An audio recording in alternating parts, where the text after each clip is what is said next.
En las afueras de Querétaro, donde el avance de la ciudad moderna se detiene bruscamente ante la tenaz resistencia del campo, se alza un monumento al olvido. El Instituto para el Progreso de la Juventud no es más que un esqueleto de su antigua gloria, una imponente estructura neoclásica que pretendía ser un faro de conocimiento y civilización a principios del siglo XX.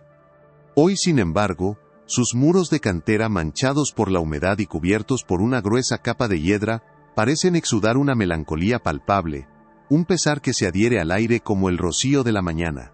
Las columnas que una vez sostuvieron con orgullo un frontón que prometía un futuro brillante ahora están agrietadas, y los vitrales que debieron bañar los pasillos con luz de colores yacen hechos añicos, sus fragmentos esparcidos como joyas rotas sobre el suelo polvoriento. El viento, único habitante constante de estas ruinas, silba a través de los marcos vacíos de las ventanas. Un lamento perpetuo que parece contar historias que nadie se ha atrevido a escribir. Es un lugar que la gente evita, un punto ciego en el mapa de la memoria colectiva, un cascarón vacío devorado por el tiempo y la vegetación, cuya atmósfera gótica y opresiva es casi una advertencia física para no remover las cenizas del pasado. La leyenda local, susurrada en voz baja en las cantinas y en los mercados, habla de los niños perdidos del instituto. Cuentan los más viejos que en las noches sin luna, cuando el silencio del campo es absoluto, se pueden escuchar los ecos fantasmales de risas infantiles que se transforman abruptamente en llantos ahogados, sonidos que parecen emanar de las profundidades de la tierra bajo el edificio. Este folclor sombrío, sin embargo, choca violentamente con la historia oficial, con los anales pulcros y ordenados de la ciudad de Querétaro. En esos libros, el fundador del instituto, el director Aurelio Moreno, es una figura casi santificada. Se le recuerda como un filántropo visionario, un pilar de la sociedad porfiriana que, movido por un espíritu de positivismo y progreso, dedicó su fortuna y su vida a ofrecer educación a los niños más desfavorecidos, a aquellos que la sociedad había dejado atrás. Sus retratos al óleo lo muestran con una mirada severa pero justa, un hombre cuya reputación impecable se cimentó en la piedra de la gratitud pública, un benefactor cuyo nombre adorna calles y plazas, un símbolo incorruptible de la caridad y la modernidad de una era. Era precisamente esta contradicción, este abismo entre el mito macabro y la historia documentada, lo que había capturado la imaginación del joven historiador Mateo Vargas. Especializado en la compleja y fascinante era del Porfiriato, Mateo había dedicado los últimos 2 años a un proyecto ambicioso. Una tesis revisionista que buscaba limpiar el nombre de figuras como el director Moreno de lo que él consideraba calumnias y versiones populares. Para él, las historias de fantasmas eran solo eso, un velo de ignorancia que oscurecía los verdaderos logros de un reformador educativo. Su motivación era puramente académica, una obsesión por la verdad que se encuentra en los archivos, en el olor a papel antiguo y tinta seca, no en los cuentos de viejas. En su mente el Instituto Moreno no era una casa embrujada, sino el testimonio silencioso de un sueño de progreso que merecía ser contado con rigor y precisión, liberándolo de las cadenas del miedo y el folclore que lo mantenían prisionero en el imaginario popular de la región. La historia que estás a punto de escuchar quedó enterrada por más de un siglo. Antes de desenterrar este secreto, dinos en los comentarios desde qué ciudad nos acompañas. Y si te fascinan los misterios oscuros como este, asegúrate de estar suscrito. Después de meses de insistencia burocrática, Mateo finalmente obtuvo un permiso especial, un documento firmado que le abría las puertas a las ruinas del instituto. La sensación al cruzar el umbral del portón de hierro forjado, cuyos goznes protestaron con un chirrido largo y agónico, fue la de estar entrando no solo en un edificio, sino en una tumba. El aire en el interior era pesado, denso con el olor a descomposición, a madera húmeda y a un polvo tan antiguo que parecía tener su propia historia. Caminó por los pasillos desiertos, sus pasos resonando en el silencio sepulcral, observando las aulas donde los pupitres de madera permanecían alineados como pequeños soldados congelados en el tiempo, esperando alumnos que nunca regresarían. La luz que se filtraba por los vitrales rotos proyectaba sobre las paredes desconchadas extrañas figuras danzantes, sombras que parecían moverse con vida propia en el rabillo de su ojo. Era un lugar que desafiaba la lógica, donde cada rincón parecía guardar un secreto, y el peso del pasado era una fuerza física que oprimía el pecho y helaba la sangre. Su objetivo era el despacho del director, el corazón neurálgico desde donde Aurelio Moreno había dirigido su utopía educativa. La habitación, a diferencia del resto del edificio, se encontraba en un estado de conservación sorprendentemente bueno, como si una voluntad invisible la hubiera protegido del paso del tiempo. Una gruesa capa de polvo cubría el imponente escritorio de caoba y las estanterías que se elevaban hasta el techo, repletas de volúmenes encuadernados en piel. Fue mientras pasaba sus dedos por los lomos de los libros, buscando cualquier documento personal, cuando notó algo extraño. Una sección de la estantería parecía ligeramente desalineada, con el corazón latiéndole con una mezcla de curiosidad académica y un temor primordial. Empujó. La sección cedió, revelando una pared falsa y detrás de ella, un pequeño compartimento secreto. Dentro, solitario y ominoso, descansaba un único objeto. Un pesado libro de registros encuadernado en cuero oscuro. No era un registro oficial. Al abrirlo, el aire pareció escapar de sus pulmones. Sus páginas contenían una lista manuscrita con una caligrafía elegante y precisa.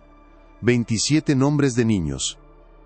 Al lado de cada nombre, una críptica cruz roja había sido dibujada con una tinta que aún conservaba un brillo inquietante, y junto a ella, una anotación que transformaba su investigación en un horror incipiente. Transferido al proyecto Aeternum. El libro de registros reposaba sobre el escritorio de caoba, una anomalía oscura en medio del polvo gris que cubría la habitación. Mateo Vargas sentía el pulso martillando en sus sienes, un tambor que rompía el silencio sepulcral del despacho. La frase Proyecto Aeternum resonaba en su mente como una campana fúnebre, una combinación de latín pomposo y una promesa siniestra que no lograba descifrar. El aire, antes solo denso por el abandono, ahora parecía cargado de una electricidad estática, como si las paredes mismas contuvieran la respiración, esperando su siguiente movimiento. Sus manos, que minutos antes habían revisado con metódica calma los lomos de los libros, ahora temblaban ligeramente al pasar sobre los nombres escritos con una caligrafía impecable. Eran 27 nombres, 27 cruces rojas, 27 almas infantiles reducidas a una anotación críptica. Su tesis, su búsqueda académica de la verdad sobre Aurelio Moreno, el filántropo, el visionario, se había desmoronado en un instante. Lo que sostenía en sus manos no era un documento histórico. Era un epitafio, un índice de horrores que transformaba su investigación de un ejercicio intelectual a un descenso a una tumba sin nombre. La certeza del historiador, anclada en hechos verificables y documentos oficiales, se había evaporado, reemplazada por el miedo primordial que surge al confrontar un mal que desafía toda explicación lógica. Con un esfuerzo consciente por controlar el temblor de sus manos, sacó su teléfono móvil, un artefacto de un siglo futuro que parecía profano en aquel santuario de secretos antiguos. El clic del obturador de la cámara sonó anormalmente fuerte, un chasquido metálico que cortó la quietud como un hueso al romperse. Fotografía tras fotografía, documentó cada página, cada nombre, cada cruz escarlata. La luz de la pantalla iluminaba su rostro, revelando una expresión de concentración febril, mezclada con una creciente náusea. Se sentía menos como un académico, y más como un profanador, un intruso que había tropezado con un ritual oscuro interrumpido. Cada imagen capturada era una pieza de evidencia, pero también un peso adicional en su conciencia. ¿Quiénes eran estos niños? Javier, Lucía, Miguel. Nombres comunes, nombres que podrían haber pertenecido a sus propios antepasados. La caligrafía de Moreno era tan controlada, tan desprovista de emoción, que resultaba más aterradora que cualquier confesión garabateada con desesperación. Era la escritura de un hombre que no veía a niños sino datos. La frialdad de la tinta, la precisión de las líneas, hablaba de una convicción absoluta, de una certeza en su propósito que helaba la sangre. Mateo sabía que no podía dejar el libro allí. Con cuidado, lo envolvió en un paño que llevaba en su mochila y lo guardó, sintiendo su peso como si llevara consigo los restos de aquellos 27 inocentes. El primer paso lógico, el único que su mente entrenada en la metodología histórica podía concebir, lo llevó lejos de las ruinas opresivas y de vuelta al mundo ordenado de los archivos.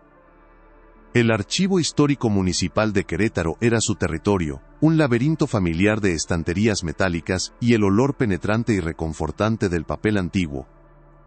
Aquí, la historia era una ciencia, contenida en legajos atados con cintas descoloridas y registrada en libros de contabilidad con una caligrafía burocrática.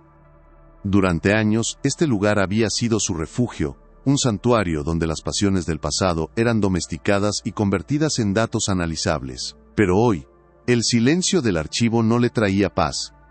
Cada susurro de una página al ser volteada por otro investigador en la sala de lectura, le sonaba como un secreto que se le escapaba. Con el corazón aún desbocado, solicitó los registros oficiales del Instituto para el Progreso de la Juventud, específicamente los libros de matrículas y traslados correspondientes al año 1909. La archivera, una mujer de rostro severo que lo conocía de vista, le entregó el pesado volumen sin hacer preguntas, ajena a la tormenta que se desataba en el interior del joven historiador. Se sentó en una mesa de madera maciza, bajo la luz amarillenta de una lámpara de lectura. Abrió el libro de registros oficial, sus páginas amarillentas y frágiles al tacto. La caligrafía era la de un administrativo, pulcra y monótona. Buscó el primer nombre de la lista secreta de Moreno, Adelaida Solís. Su dedo trazó la línea correspondiente y allí estaba, pero la anotación al lado de su nombre no era una cruz roja. En su lugar, una frase concisa y definitiva. Transferida por solicitud familiar a un internado en la Ciudad de México, 12 de marzo de 1909. Era una explicación perfectamente plausible. Una pieza de administración escolar rutinaria. Por un instante, una ola de alivio lo invadió. Quizás había malinterpretado todo. Quizás el proyecto Aeternum era simplemente el nombre grandilocuente que Moreno le daba a un programa de becas para enviar a los alumnos más brillantes a la capital, pero la sensación de alivio fue efímera, desplazada por una duda corrosiva. ¿Por qué mantener un registro secreto y separado para algo tan mundano? ¿Por qué las cruces rojas? La duda lo obligó a continuar. Buscó el segundo nombre, Ignacio Ferrer. El registro oficial indicaba: retirado por la familia debido a una enfermedad pulmonar crónica, 2 de abril de 1909. Otro cierre limpio, otra puerta cerrada. Continuó durante horas, una letanía de nombres y explicaciones.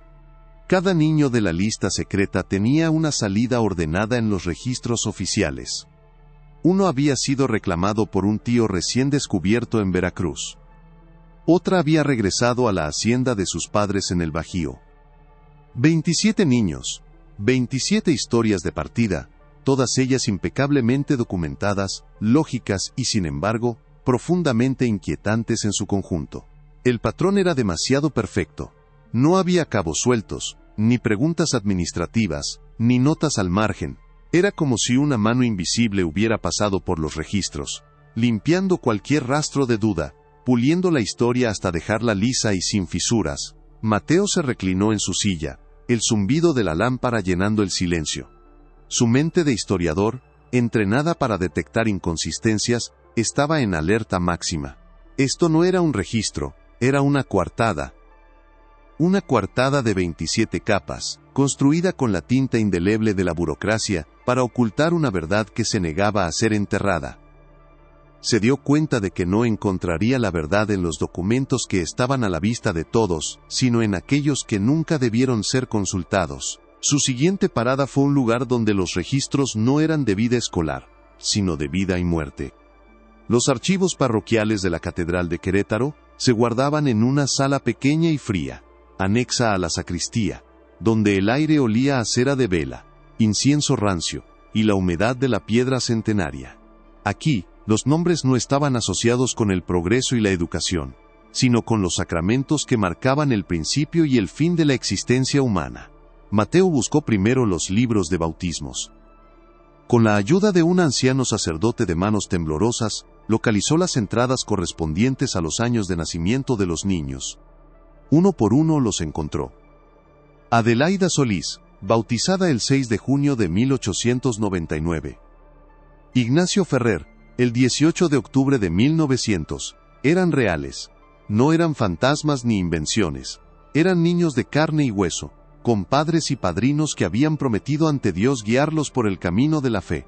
Ver sus nombres escritos en la caligrafía floreada del párroco de la época les confirió una humanidad que los registros escolares les habían negado. Eran más que alumnos, eran hijos, almas registradas en el libro de la vida de la Iglesia. El descubrimiento de sus bautismos hizo que el siguiente paso fuera aún más crucial. Si las historias de enfermedad eran ciertas, si habían sido víctimas de las crueles epidemias que asolaban el país en aquella época, entonces sus nombres debían aparecer en otro libro, el de defunciones. Con una sensación de pavor creciente, Mateo comenzó la búsqueda en los registros de 1909. Pasó las páginas con un cuidado casi reverencial, leyendo las causas de muerte que pintaban un cuadro sombrío de la vida a principios del siglo XX, tifoidea, viruela, fiebre sin nombre. Pero el nombre de Ignacio Ferrer no estaba allí. Tampoco el de ninguno de los otros niños que supuestamente habían sido retirados por enfermedad. Amplió su búsqueda a 1910, 1911 y los años siguientes, pensando que quizás la enfermedad había tardado en llevárselos. Nada. No había ni un solo certificado de defunción para ninguno de los 27 niños de la lista de Moreno en Querétaro o sus alrededores. Simplemente habían dejado de existir para los registros de la Iglesia, de la misma manera que habían desaparecido de los registros escolares.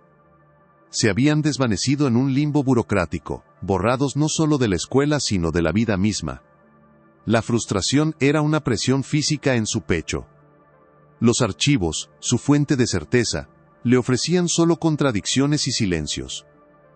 Los niños existieron, y luego, simplemente, no existieron más. Las explicaciones oficiales eran mentiras, pero no tenía pruebas para demostrarlo. Era la palabra de un registro escolar impecable contra un libro secreto encontrado en una pared falsa. En el mundo de la historia académica, la elección era clara. Su tesis, su carrera, dependían de pruebas sólidas, no de corazonadas macabras nacidas en un edificio en ruinas. Cualquier otro historiador habría habría archivado el libro secreto como una curiosidad anómala, quizás el delirio de un director excéntrico. Pero Mateo no podía. Las caras de los niños, que nunca había visto, se habían grabado en su imaginación. La pulcritud del encubrimiento era en sí misma una confesión. Sabía que la única forma de romper el muro de silencio era volver a la fuente del engaño, al hombre que había orquestado todo, Aurelio Moreno. Debía haber algo más en ese compartimento secreto, algo que hubiera pasado por alto en su prisa y conmoción inicial. El regreso al Instituto para el Progreso de la Juventud fue diferente. La primera vez había entrado con la curiosidad de un académico. Ahora lo hacía con la determinación sombría de un detective que regresa a la escena de un crimen. El sol de la tarde se filtraba a través de los vitrales rotos, proyectando largas y deformes sombras que se arrastraban por los pasillos como espectros. El silencio ya no era pacífico, sino expectante, cargado de los ecos de las voces que habían sido acalladas. Se dirigió directamente al despacho del director, la habitación que ahora consideraba el epicentro del mal. La sección de la estantería se abrió con un suave gemido, revelando de nuevo el hueco oscuro en la pared. Sus ojos se habían acostumbrado a la penumbra, y esta vez vio lo que antes se le había escapado. Detrás del lugar donde había estado el libro de registros, había otro volumen, más delgado y encuadernado en un cuero más fino y flexible. No tenía título en el lomo. Era un objeto anónimo, personal. Era el diario privado de Aurelio Moreno. Al sostener el diario, Mateo sintió una descarga de adrenalina. Este era el eslabón perdido. Un registro oficial puede ser falsificado para el público, pero un diario personal es un espejo del alma, un lugar para las verdades que no se pueden decir en voz alta. Se sentó en la silla polvorienta del director, el mismo lugar donde Moreno debió de haberse sentado a escribir sus pensamientos más íntimos, y abrió el libro con un cuidado extremo. Las páginas estaban llenas de la misma caligrafía elegante y controlada del libro de registros, pero el contenido era radicalmente diferente. No había listas ni datos. En su lugar, encontró largos pasajes de reflexiones filosóficas, citas de Herbert Spencer y Francis Galton, y diatribas apasionadas sobre el destino de la nación mexicana. Moreno se veía a sí mismo no como un educador, sino como un escultor social, un hombre con la visión y el coraje para moldear el futuro, eliminando las imperfecciones del presente. Escribía sobre la necesidad de la pureza, de la fortaleza y de los sacrificios necesarios para alcanzar un estado superior de la humanidad. Las primeras entradas eran abstractas, las divagaciones de un intelectual de la época obsesionado con las teorías eugenésicas que ganaban popularidad en Europa y Estados Unidos. Hablaba de la carga que representaban los débiles, los enfermos y los indeseables para el progreso de la nación. Pero a medida que Mateo avanzaba en el tiempo, hacia 1908 y 1909, el tono del diario comenzó a cambiar. Las reflexiones se volvieron más concretas, más siniestras. Empezaron a aparecer referencias crípticas a un grupo selecto de individuos, a quienes Moreno se refería únicamente como el Círculo. Escribía sobre sus reuniones secretas, sus discusiones sobre la aplicación práctica de sus teorías y su compromiso compartido con una causa superior que trascendía la moralidad convencional. Describía a los miembros del Círculo como titanes de la industria, la ciencia y la política, hombres que, como él, entendían que el verdadero progreso exigía decisiones difíciles, decisiones que la sociedad mojigata y sentimental nunca podría aceptar. Fue entonces cuando Mateo encontró la primera mención directa al instituto. Moreno no lo llamaba escuela, sino laboratorio. Los niños no eran alumnos, sino especímenes. En una entrada de enero de 1909, escribió: «La nueva cosecha es prometedora. Varios sujetos muestran una notable resiliencia, una pureza innata, que debe ser estudiada y destilada. El Círculo está de acuerdo. El proyecto Aeternum debe comenzar». El corazón de Mateo se detuvo.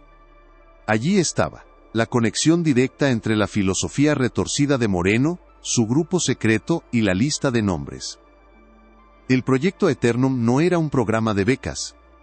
Era un experimento realizado con niños pobres y huérfanos, aquellos cuyas desapariciones apenas causarían un murmullo, cuyas vidas eran consideradas prescindibles en la gran maquinaria del progreso que Moreno y su círculo pretendían construir. El filántropo venerado por la historia de Querétaro no era un santo. Era un monstruo que se ocultaba a plena vista, usando su reputación como un escudo para llevar a cabo atrocidades inimaginables. El diario estaba lleno de pasajes codificados y alusiones veladas. Moreno nunca usaba nombres completos para los miembros del círculo, solo iniciales o títulos: el varón del acero, el doctor de la mente, el senador.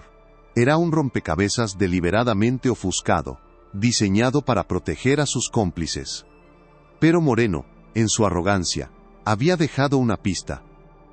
Con frecuencia, vinculaba el progreso de su proyecto con el progreso industrial de la región, mencionando a menudo la fuente de la riqueza de sus patrocinadores. Una frase en particular, escrita con un trazo más enfático, saltó de la página y se clavó en la mente de Mateo.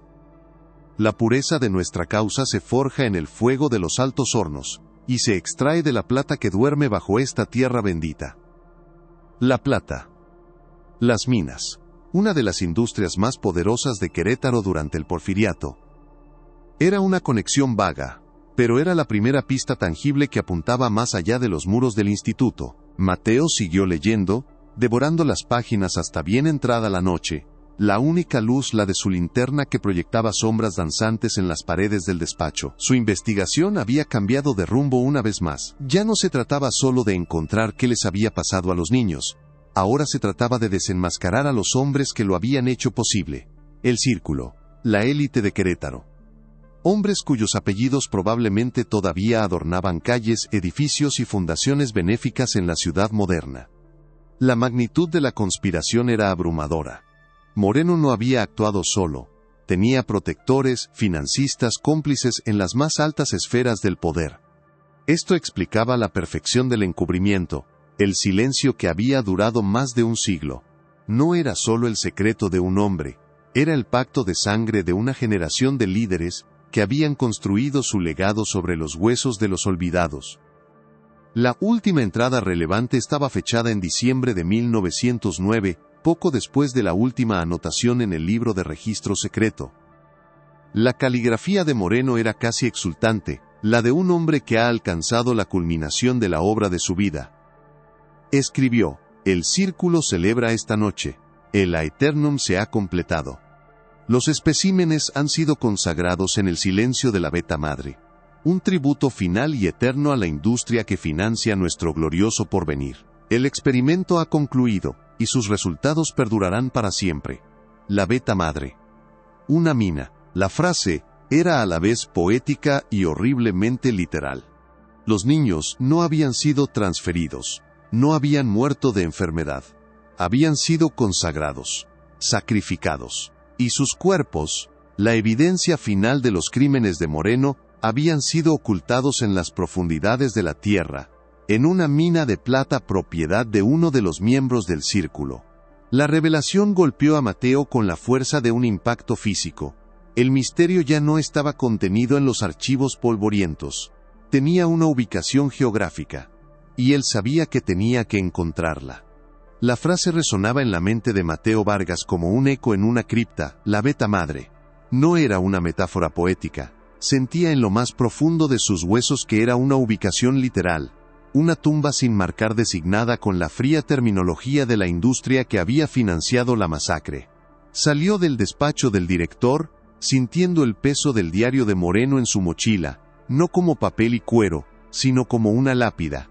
El aire del exterior, que antes le había parecido una liberación del polvo y la decadencia, ahora se sentía delgado e indiferente.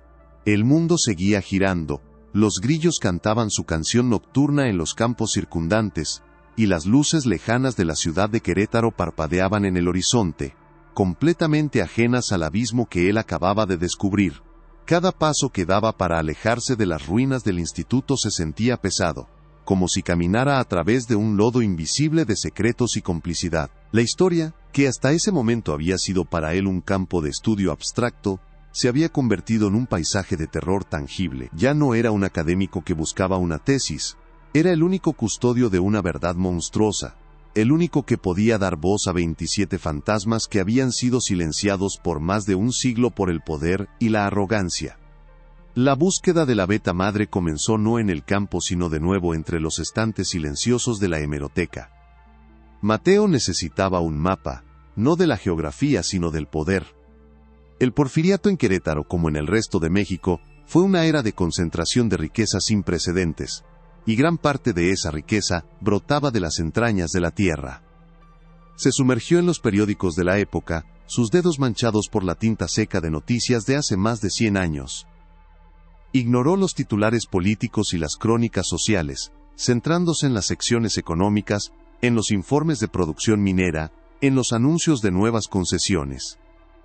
Era un mar de nombres, compañías y cifras, un laberinto diseñado para ocultar tanto como para informar. Nombres como la Purísima, el Desengaño, la Esperanza, bautizaban las minas con una ironía casi cruel.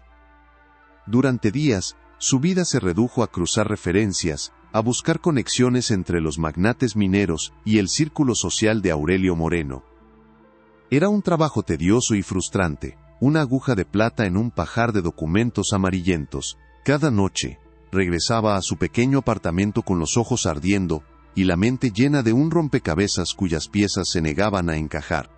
Poco a poco, un nombre comenzó a destacar entre los demás, apareciendo con una frecuencia inquietante en las listas de donantes para las causas de Moreno, en las fotografías de inauguraciones de obras públicas, y en las crónicas de los eventos de la alta sociedad.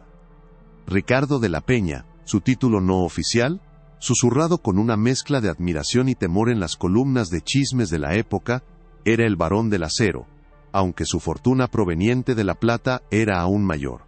Era el propietario del consorcio minero más grande de la región, la Argenta. Mateo sintió una descarga eléctrica al leer la descripción de un periodista sobre de la Peña, un hombre de voluntad de hierro, un creyente ferviente en el progreso a cualquier costo, cuya visión para el futuro de México no admitía debilidades.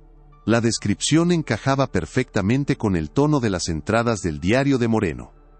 El Barón del Acero del Círculo no era una figura anónima, era el hombre más poderoso de Querétaro, un titán de la industria cuya influencia se extendía desde las profundidades de sus minas hasta los salones del poder en la capital.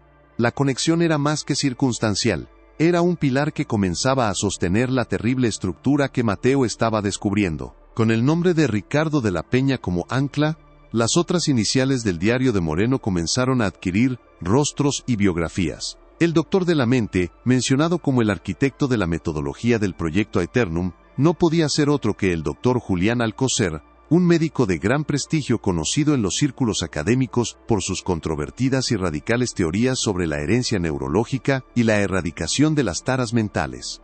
Mateo encontró artículos escritos por Alcocer que hablaban de la necesidad de una higiene social, de purificar el acervo genético de la nación, usando un lenguaje pseudocientífico que era un reflejo casi exacto de las divagaciones eugenésicas de Moreno.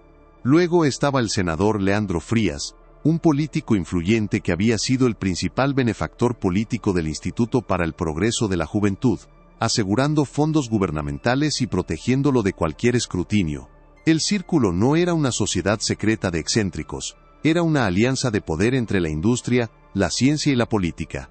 Eran los pilares de la sociedad porfiriana de Querétaro, hombres venerados cuyos nombres aún resonaban en la memoria de la ciudad. El alcance de la conspiración era paralizante. Mateo se dio cuenta de que no estaba luchando contra los fantasmas de hombres muertos hace mucho tiempo. Estaba desafiando sus legados que habían sido cuidadosamente preservados por sus descendientes, familias que hoy seguían ocupando posiciones de poder e influencia en la ciudad y en el país. El silencio que había rodeado al instituto durante un siglo no era producto del olvido, sino de una vigilancia activa. La propiedad del instituto, como había descubierto en los registros de propiedad, pertenecía a un fideicomiso anónimo administrado por un bufete de abogados que representaba los intereses de las familias de la Peña, Alcocer y Frías. No querían vender ni demoler las ruinas porque eran un mausoleo, un monumento a su pacto secreto. La investigación de Mateo había dejado de ser un asunto histórico. Se había convertido en un acto peligroso que amenazaba con desenterrar un mal que estaba lejos de estar muerto. Por primera vez, sintió un miedo real, no por los fantasmas del pasado, sino por las consecuencias muy reales en el presente. A pesar del miedo, la imagen de los 27 nombres en el libro de registros lo impulsaba a seguir adelante. La clave, razón o con acento agudo, debía estar en la ciencia, en el trabajo del doctor Alcocer. Si el proyecto Aeternum era un experimento, debían existir registros, datos, resultados. Moreno era un filósofo del horror, pero Alcocer era un hombre de ciencia, por retorcida que ésta fuera. El diario de Moreno mencionaba varias veces el archivo privado del doctor, un lugar donde se catalogaban los frutos de la Aeternum con meticuloso detalle. Mateo comenzó a investigar la vida de Alcocer más allá de sus publicaciones. Descubrió que, además de su consultorio público, el doctor mantenía una clínica privada y un laboratorio de investigación en una vieja casona en el centro histórico. La propiedad había sido vendida y remodelada varias veces, pero los registros de la Facultad de Medicina indicaban que, tras la muerte de Alcocer en 1925, gran parte de su archivo profesional había sido donado a la universidad. Sin embargo, una nota al margen de un viejo inventario describía el material como de escaso valor científico, lleno de teorías desacreditadas, y recomendaba su almacenamiento indefinido. Le tomó semanas de peticiones formales y llamadas insistentes, usando su credibilidad como historiador de la universidad, para finalmente obtener acceso al almacén de archivos muertos de la facultad. El lugar estaba en el sótano de un edificio anexo al viejo hospital, un laberinto de pasillos de hormigón con una sola bombilla que parpadeaba intermitentemente, arrojando sombras nerviosas sobre hileras de archivadores metálicos oxidados. El aire era gélido, y olía a una mezcla de desinfectante rancio y papel en descomposición, un olor a conocimiento olvidado. Un empleado canoso y desinteresado lo guió hasta una esquina remota, señalando una pila de cajas de madera cubiertas por una gruesa lona. «Esas son las cosas del doctor Alcocer», le dijo. «Nadie las ha tocado en 50 años». Mateo sintió que el corazón le daba un vuelco. Estaba en el umbral de la revelación o de otra decepción aplastante. Esperó a que el empleado se fuera, y con las manos temblorosas, retiró la lona, liberando una nube de polvo que danzó en el haz de luz de su linterna. Las cajas estaban selladas con clavos oxidados. Con una pequeña palanca que había traído consigo, forzó la tapa de la primera. El interior no contenía legajos de papel, como esperaba, sino algo mucho más inusual. Eran hileras de pesadas placas fotográficas de vidrio, cada una envuelta cuidadosamente en papel de seda amarillento. Con un nudo en el estómago, tomó la primera placa y la sostuvo contra la luz de la bombilla parpadeante. Al principio solo vio una imagen fantasmal, un negativo de sombras y luces, pero a medida que sus ojos se ajustaban, la escena se enfocó con una claridad aterradora. Mostraba a un niño pequeño, no mayor de 8 años, sentado en una silla de aspecto clínico. Tenía el pelo rapado y unos extraños electrodos metálicos pegados a su cráneo. Sus ojos, dos pozos oscuros de terror en la imagen negativa, miraban directamente a la cámara. Mateo sintió que el aire se le escapaba de los pulmones. El fondo de la fotografía era inconfundible. Las paredes de piedra desnuda y los arcos bajos del sótano del Instituto para el Progreso de la Juventud. La leyenda local era cierta. El sótano había sido el dominio privado del director. Había sido su laboratorio de tortura. Una a una, fue examinando las placas, cada imagen un nuevo círculo del infierno. Vio a niños sumergidos en tinas llenas de bloques de hielo, sus rostros contraídos en una mueca de agonía, mientras un asistente con bata blanca medía su temperatura. Vio a una niña atada a una camilla, su cuerpo convulsionando mientras se le aplicaban descargas eléctricas. Vio primeros planos de brazos infantiles cubiertos de ronchas y llagas, el resultado de inyecciones de sustancias desconocidas. Era un catálogo sistemático de la crueldad, documentado con la fría objetividad de un científico que registra los espasmos de un insecto bajo un microscopio. Ya no había duda. El proyecto Aeternum no era una teoría. Era una campaña de terror metódica y calculada contra niños indefensos. Moreno no solo los había secuestrado y asesinado. Él y Alcocer los habían desmantelado física y psicológicamente. Todo en nombre de una ciencia perversa que buscaba destilar la esencia de la resistencia humana a través del sufrimiento extremo. El horror no era solo la muerte, sino el proceso metódico que la precedió. Entonces, en el fondo de la última caja, encontró una placa más grande que las demás, envuelta en un paño de terciopelo negro. Se sentía diferente, más pesada, como si contuviera el peso de la confesión final. La sacó con un cuidado reverencial, y la colocó sobre una pequeña mesa de luz portátil que había traído, un dispositivo del siglo XXI, a punto de iluminar un horror del siglo XX. Encendió la luz. La imagen que apareció en la placa de vidrio lo golpeó con la fuerza de un mazazo en el pecho, dejándolo sin aliento. No era una escena de experimentación. Era un retrato de grupo. Una celebración. En el centro, sonriente y con una copa de champán en la mano, estaba Aurelio Moreno. A su lado, con una expresión de satisfacción arrogante, Ricardo de la Peña, el varón del acero.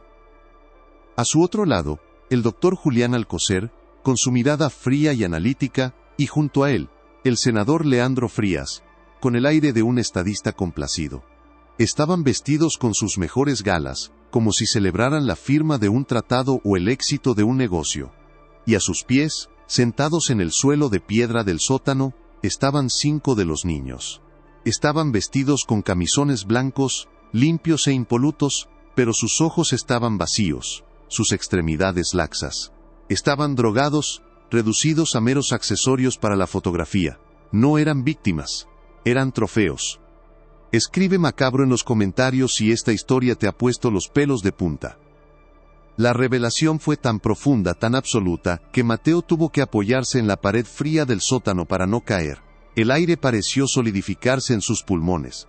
El verdadero horror del proyecto Aeternum no era el sadismo de los experimentos, ni siquiera el asesinato de los niños.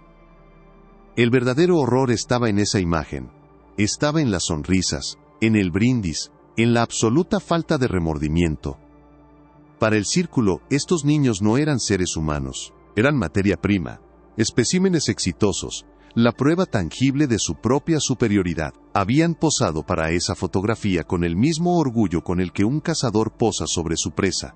con la convicción de que sus acciones no solo eran justificables, sino dignas de ser conmemoradas. La barbarie no se había ocultado avergonzada en las sombras. Se había celebrado a la luz del flash de magnesio. Se había inmortalizado en vidrio para la posteridad, convencidos de que la historia los absolvería como pioneros. Esta placa no era una prueba del crimen, era la filosofía del crimen hecha imagen. En ese instante Mateo comprendió la verdadera naturaleza del mal que enfrentaba. No era la locura de un solo hombre, sino la soberbia de un sistema. Moreno y su círculo representaban la cara más oscura del positivismo, la creencia de que el progreso era un dios al que se le podían ofrecer sacrificios humanos. Se veían a sí mismos como cirujanos sociales, extirpando las partes enfermas de la sociedad para salvar al cuerpo entero, y se habían otorgado a sí mismos el derecho divino de decidir quién vivía y quién moría. La educación que ofrecían en el instituto no era un acto de caridad, era un método de selección. Atraían a los más vulnerables, a los que nadie echaría de menos, para poder llevar a cabo su obra sin interrupciones. Cada sonrisa en esa fotografía era una declaración de principios, una afirmación de que el poder y la inteligencia les daban permiso para trascender la moralidad común y convertirse en jueces, jurados y verdugos. El sótano del instituto no había sido solo un laboratorio, había sido un templo para su retorcida religión del progreso. Con un cuidado infinito, como si estuviera manejando reliquias malditas, Mateo comenzó a empacar las placas fotográficas. Cada una de ellas era una voz, un testimonio que había permanecido mudo en la oscuridad durante más de 100 años. El diario de Moreno era el guión de la atrocidad, pero estas imágenes eran su rostro innegable. Tenía la historia completa. Tenía los nombres de las víctimas, la confesión de los perpetradores, la metodología de sus crímenes y la prueba visual de su monstruosa celebración. Ya no había ambigüedad. Ya no había espacio para la interpretación académica o la duda razonable. Solo quedaba una verdad brutal y desnuda, que había permanecido oculta bajo capas de historia oficial, reputaciones impecables y el silencio cómplice de generaciones. La investigación había terminado. Ahora comenzaba la tarea más difícil: contar la historia. Al salir del archivo y volver a la luz del día, el mundo exterior le pareció un lugar diferente, frágil e ingenuo. La gente pasaba a su lado, absorta en sus vidas cotidianas, completamente inconsciente del abismo de depravación que se escondía en los cimientos mismos de su ciudad. Llevaba en su mochila la prueba de que los monstruos no solo existían en los cuentos de hadas, sino que habían caminado por esas mismas calles, habían construido esos mismos edificios, y habían dejado un legado de poder que perduraba hasta el día de hoy. El peso de ese conocimiento era inmenso, una carga que lo aislaba del resto de la humanidad. Ya no era solo un historiador. Se había convertido en el portador de una verdad tóxica, una verdad que tenía el poder de destruir legados, derribar estatuas, y obligar a una ciudad entera a confrontar la oscuridad que había elegido ignorar. El escenario estaba listo para la reconstrucción final, para el momento en que la historia completa del proyecto Aeternum finalmente sería contada, sin importar el costo. Con las placas de vidrio como su evangelio macabro, y el diario de Moreno como su mapa del infierno, Mateo Vargas finalmente pudo reconstruir la noche que la historia había intentado borrar. La confrontación con la verdad no ocurrió en un archivo polvoriento ni en una sala de interrogatorios, sino en el teatro silencioso de su propia mente, donde las pruebas se ensamblaron para proyectar la escena final del proyecto Aeternum. La noche del 12 de diciembre de 1909, una helada inusual para Querétaro había descendido sobre los campos, cubriendo la tierra con un manto de escarcha que crujía bajo las ruedas de los carruajes. Dentro del Instituto para el Progreso de la Juventud, las lámparas de gas zumbaban suavemente, arrojando una luz cálida y engañosa sobre los pasillos de piedra. No había signos de pánico. Los niños dormían, o al menos eso creían los cuidadores de menor rango, ajenos a la actividad que se desarrollaba en el despacho y el sótano. Uno por uno, los miembros del círculo llegaron, no como conspiradores furtivos sino como benefactores que visitaban su obra maestra. Ricardo de la Peña, el varón del acero, con su imponente presencia y su abrigo de piel; el doctor Julián Alcocer, delgado y ascético, con un maletín de cuero que contenía los instrumentos de su ciencia perversa; y el senador Leandro Frías, cuyo rostro afable ocultaba una complicidad forjada en el poder político. Aurelio Moreno los recibió con la solemnidad de un sumo sacerdote a punto de oficiar su rito más sagrado. En su diario, lo describió no como un final sino como una culminación, la consagración final de su visión. No había duda ni remordimiento en sus palabras, solo la arrogante certeza de un hombre que se creía un dios, a punto de ofrecer un sacrificio en el altar del progreso. El ritual, como Moreno lo llamaba, comenzó poco después de la medianoche.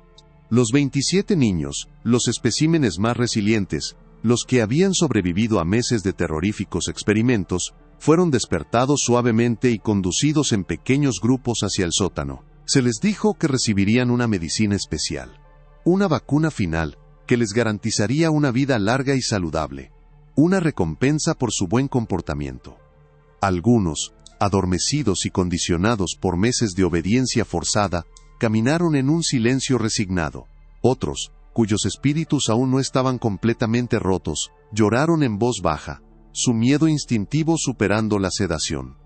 El sótano, que Mateo había visto en las fotografías, estaba preparado no como una cámara de tortura, sino como un quirófano improvisado, con mesas cubiertas de sábanas blancas e instrumentos quirúrgicos que brillaban bajo la luz de potentes lámparas.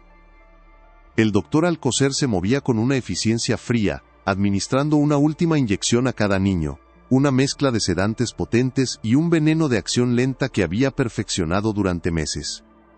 No hubo gritos, solo el suave murmullo de las voces de los hombres mientras observaban, tomando notas finales. Para ellos, era el momento de la verdad científica, la última recolección de datos.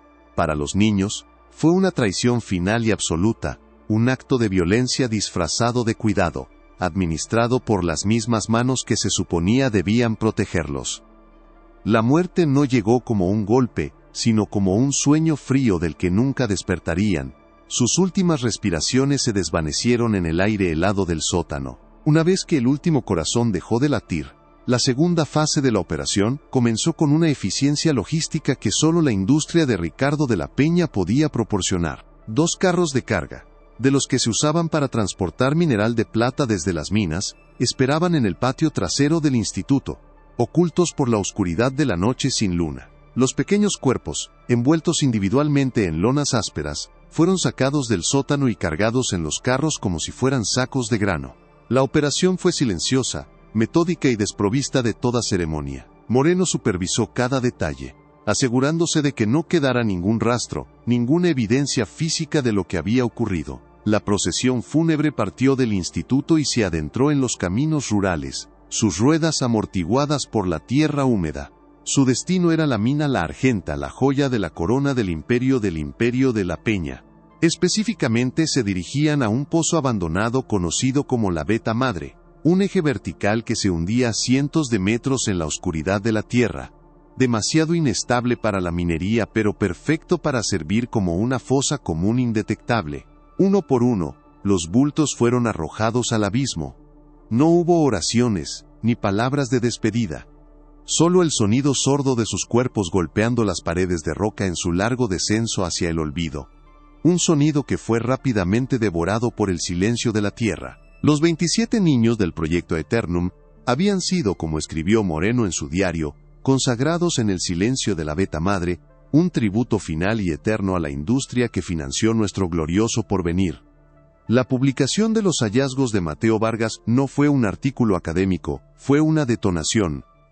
La historia acompañada de las imágenes digitalizadas de las placas de vidrio del Dr. Alcocer se extendió primero por los círculos académicos y luego, como un incendio forestal, por los medios de comunicación nacionales. El impacto en Querétaro fue sísmico. Los nombres de Moreno, de la Peña, Alcocer y Frías, grabados en placas de bronce en las fachadas de hospitales, bibliotecas y parques, se convirtieron de la noche a la mañana en símbolos de una monstruosidad inimaginable. Las familias descendientes, pilares de la alta sociedad local, se vieron envueltas en un escándalo que trascendía generaciones. Sus primeras reacciones fueron de negación vehemente, acusando a Mateo de falsificación y de buscar notoriedad a costa de los héroes fundadores de la ciudad. Pero las pruebas eran irrefutables. La fotografía del círculo brindando sobre los cuerpos sedados de sus víctimas se convirtió en un ícono del horror, una imagen que pulverizó más de un siglo de historia cuidadosamente construida. La reputación de Aurelio Moreno no se manchó, se desintegró, revelando al monstruo que se escondía detrás del filántropo. La ciudad de Querétaro se vio obligada a mirarse en un espejo roto, a confrontar el hecho de que su edad de oro, su amada era del progreso, había sido financiada con la sangre de los inocentes. El legado de la verdad fue tan poderoso como el del engaño. Las ruinas del Instituto para el Progreso de la Juventud dejaron de ser un lugar de leyendas de fantasmas para convertirse en un sitio de peregrinación y memoria. El gobierno, presionado por la indignación pública, expropió la propiedad al fideicomiso anónimo y la declaró monumento histórico, no en honor a su fundador, sino en memoria de sus víctimas. Equipos forenses y de espeleología descendieron al pozo de la Beta Madre en la antigua mina La Argenta. Allí en el fondo, mezclados con rocas y escombros, encontraron los frágiles restos de 27 niños. El descubrimiento confirmó cada palabra de la investigación de Mateo. Se organizó un funeral de Estado, un siglo demasiado tarde. En una ceremonia solemne, a la que asistieron miles de ciudadanos conmovidos, los 27 nombres de la lista secreta de Moreno fueron leídos en voz alta por primera vez. Adelaida Solís, Ignacio Ferrer, Javier, Lucía, Miguel. Ya no eran especímenes, ni notas al pie de página de un experimento atroz. Eran niños, con nombres e historias, a quienes finalmente se les había devuelto su dignidad. El folclore de los niños perdidos había encontrado su trágica y real conclusión. Su llanto ya no era un eco fantasmal, sino un lamento colectivo que resonaba en la conciencia de toda una ciudad. La historia del director Moreno y el proyecto Eternum sirve como un recordatorio escalofriante de que la oscuridad más profunda a menudo se disfraza con el manto del progreso y la benevolencia. Demuestra cómo las ideologías más peligrosas pueden florecer a plena luz del día, aplaudidas por una sociedad que prefiere la comodidad de una mentira bien contada a la incomodidad de una verdad monstruosa. Mateo Vargas nunca terminó su tesis sobre las reformas educativas. En su lugar, escribió un libro que se convirtió en la lápida de un filántropo y el memorial de sus víctimas, un testimonio de que la búsqueda de la verdad, por ardua y peligrosa que sea, es la única forma de dar voz a los silenciados por la historia. La pregunta que queda flotando en el aire, tan fría como el sótano del instituto, es ¿cuántos otros círculos han existido? ¿Cuántos otros pilares de la sociedad han construido sus legados sobre tumbas sin nombre? ¿Y cuántos otros libros de registros secretos esperan, en la oscuridad de un compartimento olvidado, a que alguien tenga el valor de abrirlos? Si la búsqueda de la verdad en este caso te ha mantenido cautivo hasta el final, demuestra tu apoyo dando un me gusta al video y compartiéndolo con alguien que también adore un buen misterio. Y para no perderte ninguna de nuestras futuras investigaciones en archivos olvidados, suscríbete y activa la campana.